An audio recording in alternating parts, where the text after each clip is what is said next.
They are not ignoring you, avoiding you, or forgetting you, but simply reflecting the version of you you are assuming yourself to be right now.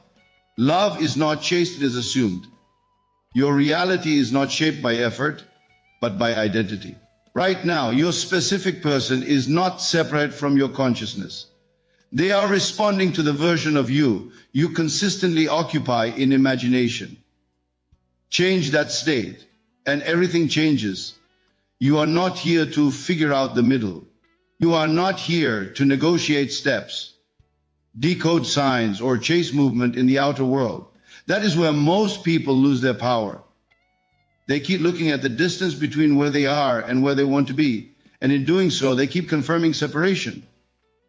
But I tell you this, what you are looking at is not your reality, it is only the echo of your last assumption. You must begin where all creation begins, not in process, not in waiting, but in the end. The end is the only place that has creative power. The end is not something you reach, it is something you occupy. Right now, in this very moment, you step out of questioning and step into knowing, not hoping, not wishing, knowing. If you desire love from a specific person, you do not sit in the tension of when will it happen, or what must I do to make it happen. Those thoughts belong to lack, and anything born from lack only creates more lack. Instead, you move as though it is already done. You see them not as distant, not as separate, not as someone who needs to be convinced, but as someone who already values you, already chooses you, already holds you in their attention with natural ease. In your inner world, there is no resistance. There is no story of delay. There is only fulfillment. You are not waiting for affection, you are experiencing it. You are not trying to be chosen, you are already the one who is chosen. And the moment you accept this within yourself, without needing permission from the outer world, something begins to shift. Most people fail here because they confuse imagination with fantasy. But imagination is not escape, it is instruction. It is the only place where reality is formed. So you do not lightly visualize and then return to doubt. You enter the state fully. You hear the tone of their voice in your mind speaking to you with warmth, familiarity, certainty. You feel the ease of being wanted without question. You do not argue with it. You live in it. And when your attention tries to pull you back to evidence, silence, distance, confusion, you do not follow it. Evidence is the past speaking. You are not here to repeat the past. You are here to define the next expression of your life. So you return again and again to the end, not as effort, but as identity. Because the truth is, you are always assuming something. The only question is whether you are assuming fulfillment or absence, whether you are assuming love or separation. And what you assume consistently becomes the only thing you experience. So you must be deliberate. You must be unwavering. You must stop entertaining the version of reality that contradicts your chosen end. If you would already be loved, then live from that place. If you would already be desired, then carry yourself from that awareness. Not as a performance, but as a natural inner certainty that does not require validation. And slowly, without force, without struggle, everything begins to align with the state you occupy. Because life has no choice but to mirror the assumption you refuse to release. And once you begin to dwell in the end, something very important becomes clear to you. You are not actually dealing with another person at all. You are dealing with yourself. The entire experience is filtered through your sense of identity. It has never been about them deciding anything about you. It has always been about you deciding who you are in relation to them. This is where everything either collapses or transforms, because most people try to change the outer world while still carrying the same inner identity that created the problem. They want love, but they feel unworthy. They want attention, but they feel overlooked. They want to be chosen, but internally they are already assuming they are the one who is waiting, the one who is chasing, the one who is not enough. But I tell you, the outer world is never responding to your desire. It is responding to your self-concept, not what you want, but what you believe yourself to be. That is the silent authority behind everything you experience. So when you ask how something will happen, you are asking from the wrong place. The only question that matters is, who am I being while I wait for nothing at all? If you are still being the version of yourself who hopes to be chosen, then even in imagination, you are reinforcing separation. But if you shift into the version of yourself who is already naturally chosen, already naturally valued, already naturally important in their eyes, then you are no longer reaching outward, you are embodying inward certainty. And this is not something you force. It is something you accept. You stop performing as the person who needs to be seen, and you begin to occupy the identity of the one who is already seen. You stop moving with subtle desperation, and you begin to move with quiet confidence, even in your inner dialogue. Because the truth is, they are not reacting to your actions as much as they are reflecting your assumption of yourself. If you see yourself as replaceable, the world will mirror that. If you see yourself as chosen, the world must adjust to that perception. So you must become aware of how you are speaking to yourself when no one is listening. That inner conversation is the blueprint. If you are saying, I hope they come back, you are reinforcing absence. If you are saying, I wonder if they care, you are reinforcing uncertainty. But if you begin to feel, even faintly at first, I am the one they naturally value, then you are changing the foundation. And you will notice something shift, not always immediately in the outer world, but in you. Your energy changes. Your patience changes, your reaction to silence changes, because you are no longer interpreting silence as rejection. You are interpreting it as movement still unfolding. This is where the bridge is built, not between you and them, but between your old self-concept and your new one. And that bridge is crossed only by repetition. Every time doubt rises, you return. Every time old identity speaks, you override it. Not with struggle, but with assumption. You begin to walk as though you are already the version of yourself who is chosen without question. Not because you are pretending, but because you are accepting a deeper truth about identity, that what you consistently accept as yourself becomes the condition through which everything else must respond. And slowly, the need to chase dissolves.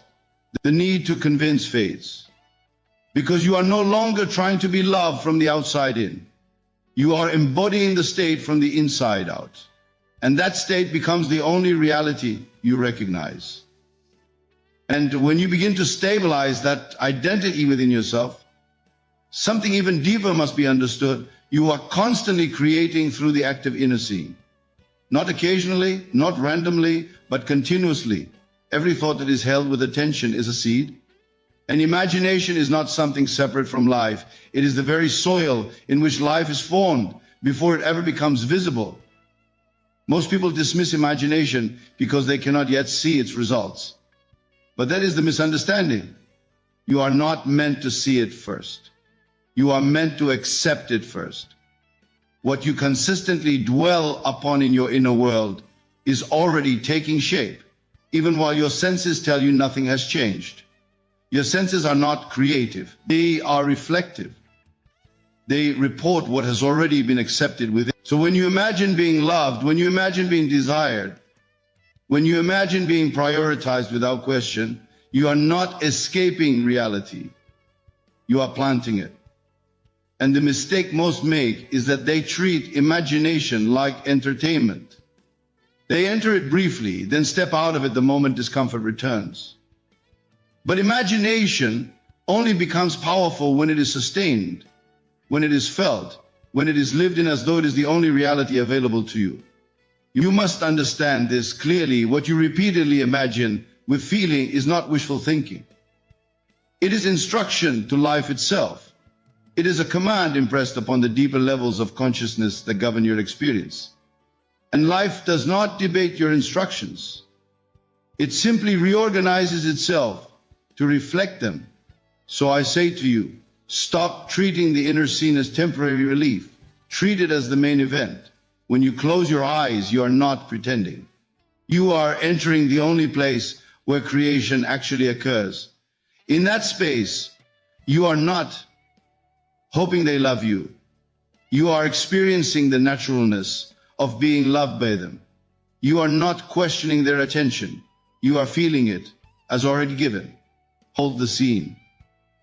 Not for a second, not as a passing image, but as a lived reality. Feel their presence as if it is already familiar. Hear their voice in your mind as if it is speaking to you with certainty, warmth, and consistency. Let it be so natural that you do not argue with it internally. You do not step back and ask if it is possible. You remain within it as though it is the only truth that matters. And when doubt tries to interrupt, you do not wrestle with it. You simply return. Because imagination is not fragile unless you make it fragile.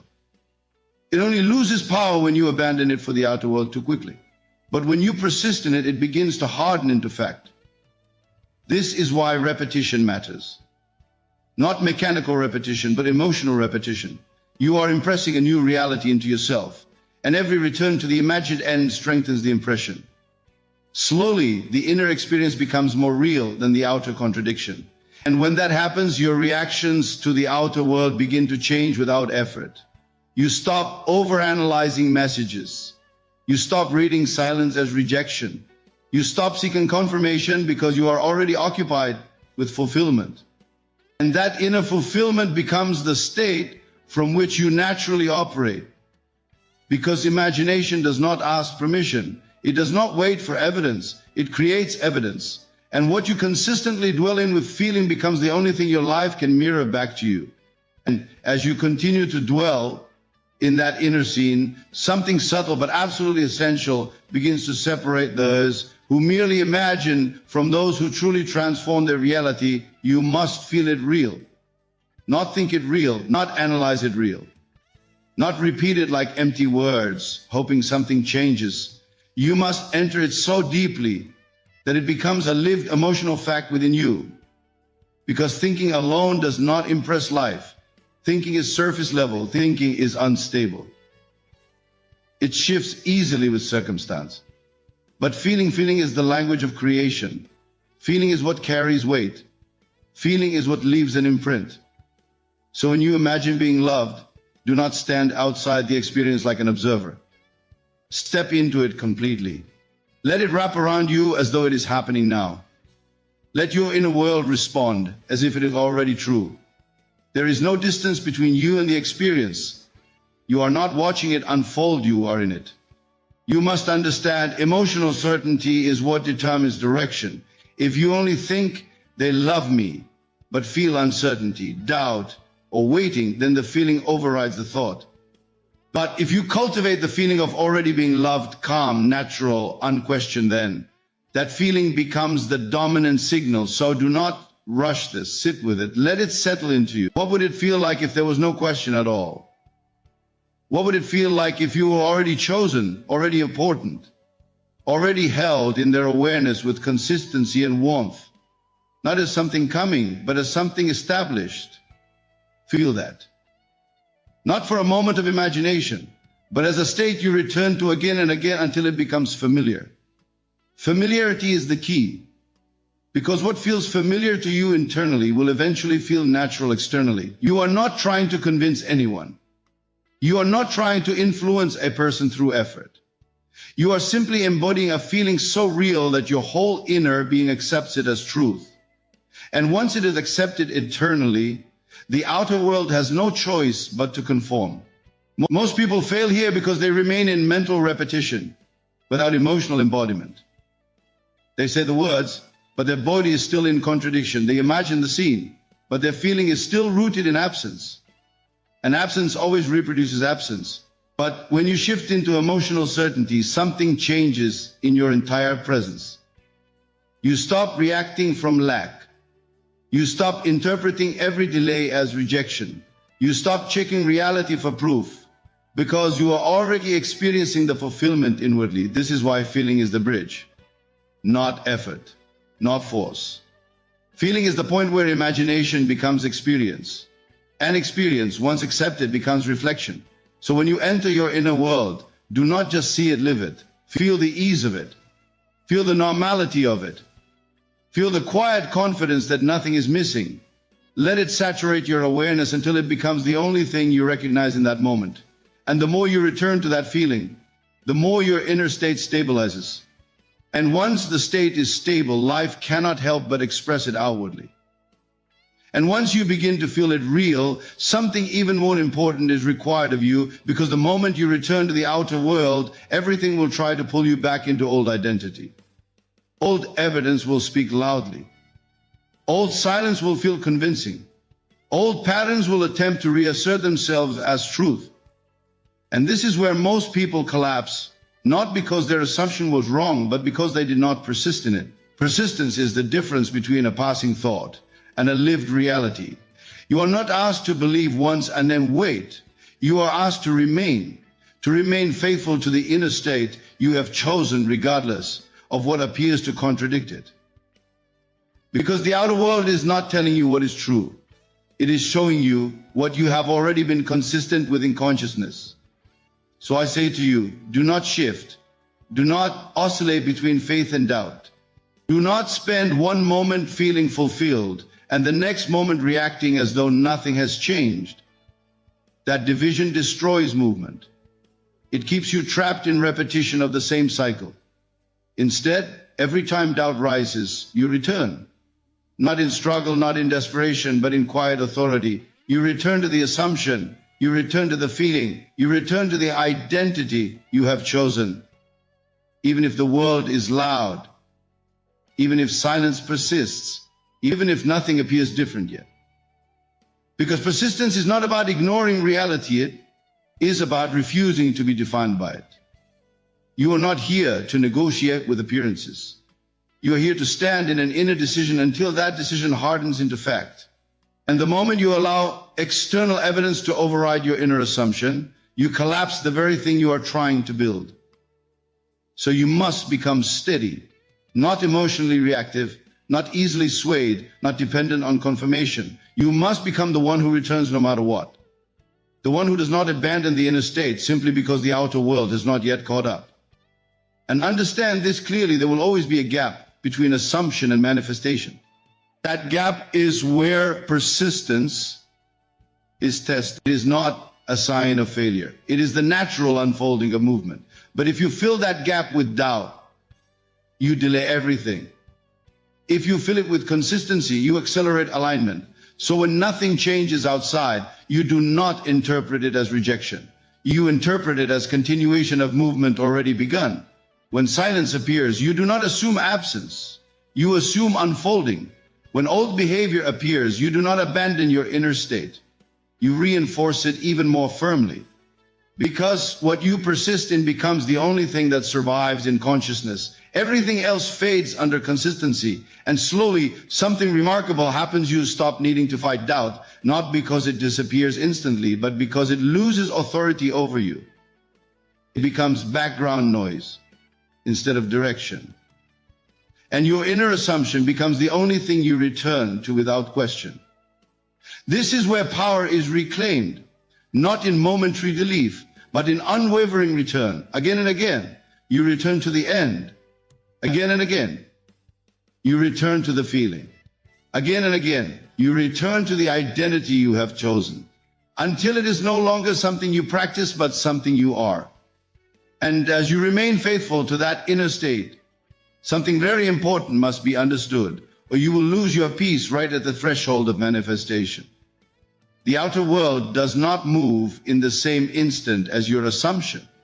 It does not respond like a mirror the moment you change your expression within. There is a delay, a necessary delay. And if you do not understand this, you will mistake movement for stagnation and unfolding for absence. You must understand that reality is not creating itself in the moment you look at it. It is revealing what has already been created within you. What you assume internally is not beginning its journey when you see it. It has already begun the moment you accepted it as true in consciousness. The outer world is always late. It is always behind. It is always catching up to what you have already become within. So when you do not see immediate change, you must not interpret it as failure. You must not assume that nothing is happening. That is the mistake that collapses faith, because the senses only report what has already been concluded, not what is in the process of forming. And if you rely on them too quickly, you will always return to the old story before the new one has time to appear. But I tell you, what you assumed sincerely, what you felt as real, what you persisted in an identity, it is already moving. Even now, even in silence, even in the absence of visible proof. It is unfolding beneath the surface of appearances in ways you cannot yet perceive. And this is where trust becomes essential. Not trust in something outside of you, but trust in the inevitability of what you have impressed upon consciousness. Because once accepted internally, it does not need your constant supervision. It is already in motion. It is already restructuring circumstances. It is already rearranging events, timing, people, and pathways. But because the senses are slow, they lag behind. They show you the past, not the becoming. And if you stare too long at the past, you will begin to believe it is the present truth. That is why persistence was necessary. That is why emotional certainty was required. Because now, in this waiting space, you must remain unmoved by what has not yet updated you. You must begin to treat the unseen as more reliable than the seen. Not because you deny reality, but because you understand its timing. The outer world is not independent, it is reactive. It responds after the fact. And so your inner world is always ahead of it, always leading it, always shaping what it must eventually display. So if nothing appears different today, you do not retreat. If circumstances look unchanged, you do not assume stillness. You understand that movement is happening in dimensions you cannot yet register. Seeds do not shout when they grow. They work in silence, underground, unseen, until the moment they break through. And your assumption is no different. Once planted, it begins its quiet unfolding. But you must not interrupt it with doubt. You must not dig it up with impatience. You must not abandon it because your eyes have not yet adjusted to the result. Instead, you continue as though it is already done, because in consciousness it is. And the outer world will always, without exception, follow the inner decree. And while the outer world is adjusting itself in ways you cannot yet see, there is something even deeper you must understand if you are to truly remain steady in this creative movement. Because it is not enough to assume a scene. It is not enough to feel it real. It is not even enough to persist through doubt. You must also become the state that naturally sustains everything you are imagining. You see, the strongest position you can ever occupy is not the thought that they love me, because that still places your awareness outside of yourself, dependent on a specific reaction.